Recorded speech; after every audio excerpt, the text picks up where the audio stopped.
Catherine Goulet-Kerr, Lafayette et Washington à la conquête de la liberté.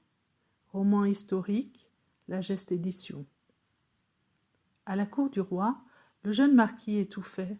Il n'avait pas été préparé à cette vie et bouillonnait d'impatience à l'idée de révéler au monde le chevalier qui sommeillait en lui. Son enfance à Chavagnac avait été si différente de celle des gentilshommes qu'il côtoyait à Paris et à Versailles. Leur cynisme le laissait de marbre. Tandis qu'il partait parfois dans de grands éclats de rire, il restait quoi?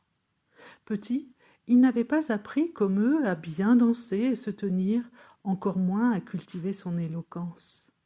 Dans sa seigneurie d'Auvergne, il avait passé son temps à jouer avec les fils de ses vassaux, encore trop jeunes pour aller travailler aux champs avec leurs parents.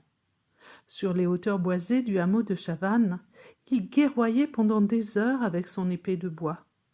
Dans la petite troupe qu'il s'était constituée, c'était toujours lui qui commandait.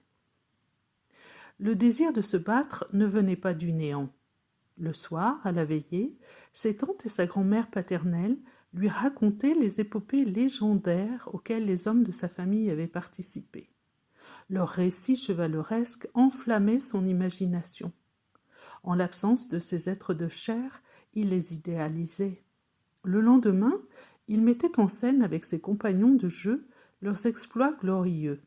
Il avait déjà compris qu'il appartenait à cette race d'hommes d'armes. Au fil des ans, son ambition croissait d'autant plus que son père avait été victime d'un boulet anglais à la bataille de Minden quand il avait 2 ans. Il avait à cœur de le venger.